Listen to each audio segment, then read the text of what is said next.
नमस्कार, मैं नाज़मीन खान और आप देख रहे हैं SPN9 न्यूज़। मध्य प्रदेश में पिछले चुनावों की बात करें तो कई ऐसे समीकरण बनकर सामने आए थे जहां पर भारतीय जनता पार्टी ने चुनाव कुछ इलाकों में तो जीता, चुनाव कुछ चुनिंदा सीटों पर तो जीता, लेकिन अब ऐसी स्थिति आ गई है कि कई पार्टियों से टूटकर नेता भारतीय जनता पार्टी में जुड़े हैं और उस सीट पर जो लड़ाई एक साथ देखी गई थी सत्ता पक्ष और विपक्ष की, वो अब एक ही पार्टी में नजर आते हैं। तो ऐसे में सीट किसे दी जाए?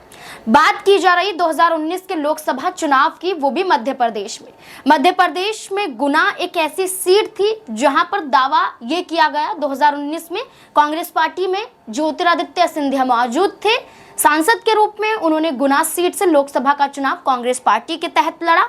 वहीं केपी यादव ने भारतीय जनता पार्टी के नेतृत्व में यहां पर गुना सीट का चुनाव लड़ा, लेकिन 2019 में केपी यादव ज्योतिरादित्य सिंधिया को हरा देते हैं और ज्योतिरादित्य सिंधिया को हराने के बाद साबित हो जाता है कि इस सीट पर दबदबा किसका है।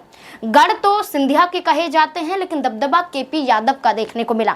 लेकिन अब वही ज्योतिरादित्य सिंधिया कांग्रेस पार्टी को छोड़कर भारतीय जनता पार्टी में आ जाते हैं, केंद्रीय मंत्री बन जाते हैं। सीटों को लेकर चर्चा चल रही है कि ग्वालियर से उतारना है, गुना से उतारना है, विदिशा से उतारना है। कई सीटों पर नाम ज्योतिरादित्य सिंधिया का आया सामने, लेकिन जो गुना सीट है, इस सीट पर ज्योतिरादित्य सिंधिया और केपी यादव का ही नाम देखा गया। अब ये कहा जा रहा है कि ज्योतिरादित्य सिंधिया भी चाहते हैं गुना सीट से चुनाव लड़ें, यहाँ पर केपी यादव भी चाहते हैं कि वो गुना सीट से चुनाव लड़ें। क्या फिर फिर से एक बड़ा कदम उठाया जाएगा?